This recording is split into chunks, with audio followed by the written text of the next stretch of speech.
Today I'm going to show you how to change a tyre. Obviously you're going to need a machine, simples. Yeah, let's get cracking. So you're going to want a valve removal tool. First things first, you're going to remove the cap and you're going to stick this tool and untwist the valve inside. It's going to let all the air pressure out.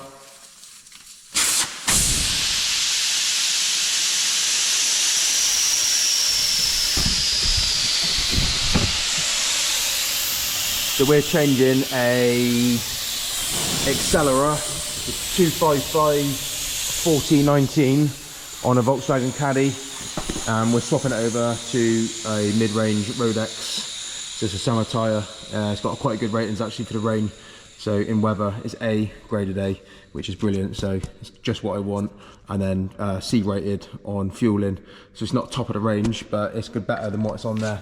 Accelera is probably rated a lot worse. But yeah, it's just down to MOT advisories. We've got probably 2.2 mil of tread left on this one. So it's basically due its change. So we're going to start off by breaking the bead on the outside rim. So the tyre is going to go, or the wheel shall I say, to be pressed. Let's set this up. To be pressed up against this side of the machine. Bring the arm out. I'm going to be careful not to damage any of the rim here. We're going to get it as close as we can, but not touching. One thing I will say is be very careful of the valves. If you use to line up and break the bead here, and you've got a valve with TPMS, this can quite easily go through and smash the TPMS to pieces, which is going to cost you money and time essentially, especially if it's a customer's vehicle. So, as I said, let's not do it there.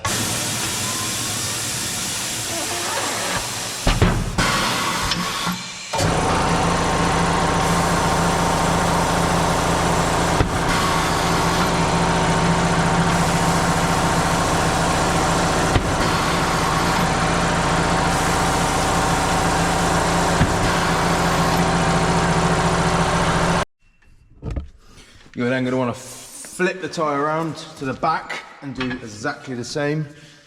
So break the seal on the back. It doesn't matter where on the back because there's no valves on this side.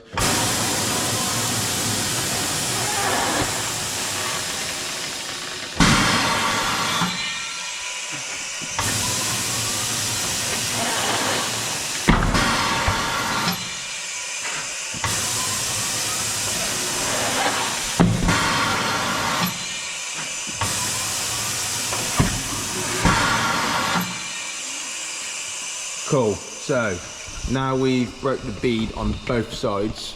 You're going to want to focus on mounting the tyre, or mounting the wheel even. So where on the back side is all broken here, you see the rim sticking out. You're going to want to basically get this rim into these hooks here. So you want to lift the tyre up. First one in, just here, and open up machine and make sure all corners are located in, and then close. Now the reason why we mount them that way is because it doesn't damage the inside of the rim there. So if we was to mount it the other way, you'd probably get damage all in here, which on a expensive rim or something that's been freshly sprayed up is not going to be ideal, especially if it's customers. So now we're going to bring down this arm. So this machine's a dual assist, it's got two arms. So turn that off. We've got assisters arms here. So this machine is basically equipped for run flats. We've got one here, which we can bring down to re-break the bead. We've got one here as well, and then we've also got another arm there. So yeah, you don't need two men, it's a one-man job. So we're gonna make sure that this seal is now fully broken. Let's bring this arm back round. So push down on there. See, make sure it's all fully off. Brilliant.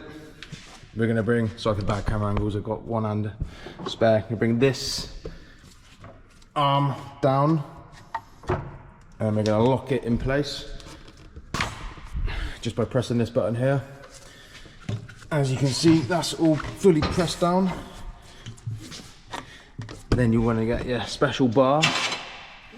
You're going to want to use this hook end in through here, so you want to basically hook the inner edge here, and then you're going to want to, as you can see what I'm doing there, so lever that up against this arm there and basically pull it over, if that makes any sense. Let me bring this up a minute.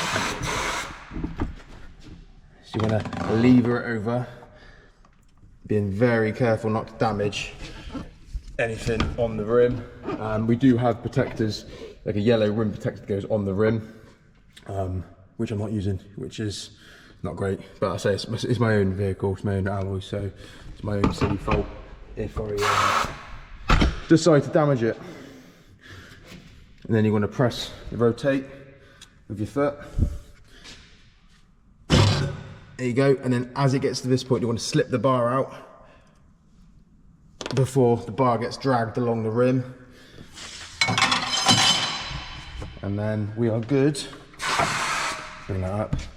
So then rotate, and it should remove the outside of the tyre.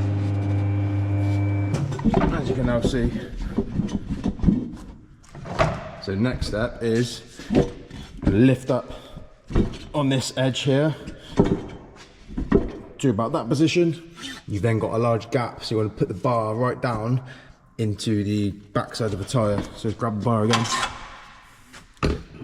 So right down, making sure to hold this up.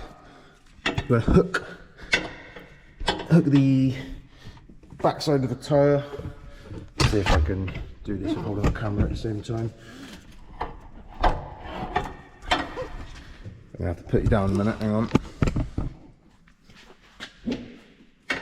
So hook around, as you can see there. And then you want to do the same process as before. Maybe not. Try again.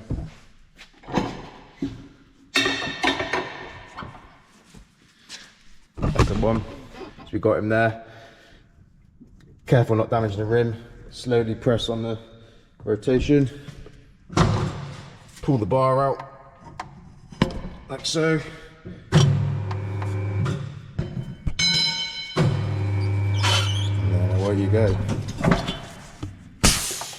This can come up out the way. Removes that arm back. There's your tyre. So now we've got the rim off, we're going to want to clean the surface of this rim for any corrosion. We're going to bead seal it. We're going to change the valve. I'll show you guys how to do that right now for you. So, as you can see, this one's relatively clean already, but we're going to whiz a wire brush around it, just in case there's any. We want to check for cracks, we want to check for any existing bead sealer, any rust or corrosion.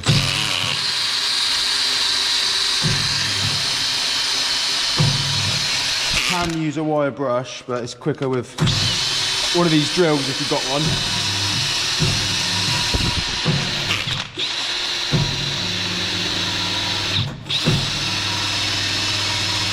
To be honest with you, it's been done before, but it's just good practice to go over it again.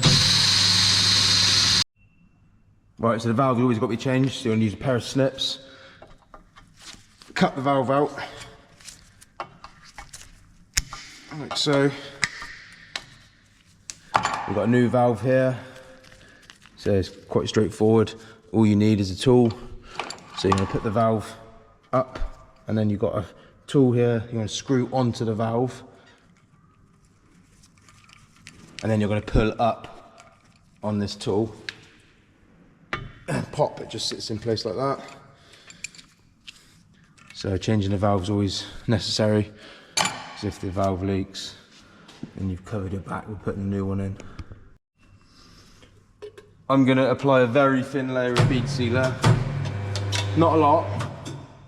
I mean, some people argue I don't need it, but I like to do it just so I know 100% if there's any little bits of corrosion or weak points, it's going to seal properly. Just peace of mind really.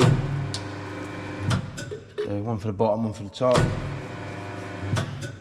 On a brand new rim, like brand new, I would probably advise there's no point because it's going to seal either way. But like I said, it's good practice just to whack a bit on there.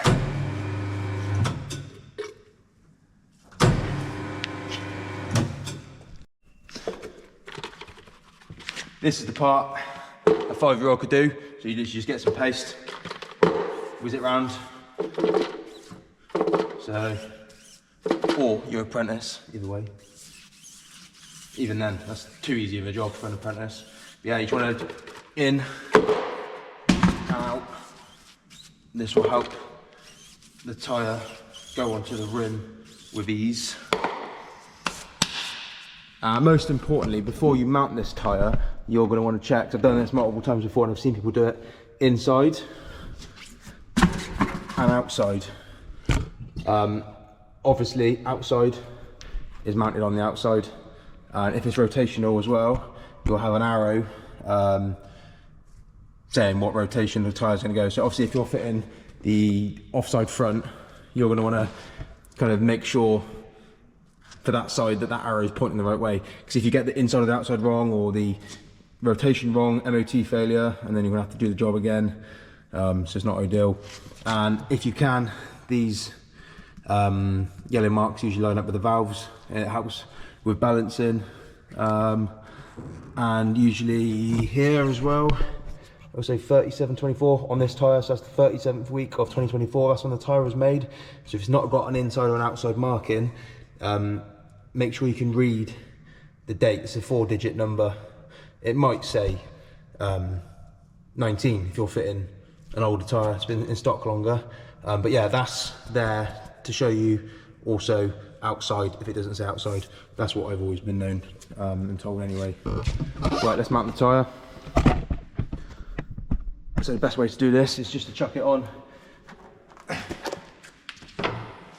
like this. Nice and quick. That's a job a 5-year-old can't do. You need a bit of muscles. And then you're going to want to assemble in reverse order. So you're going to pull up on this part of the tyre, bring the arm down, mount the arm in place. Let me see if I can show you. So you're going to mount the arm here, and then for this part you're going to want to make sure this part of the tyre is above this groove on this head, and then this part of the tyre is below. So below here and above there. Now the way to do that on this machine is to bring this arm out.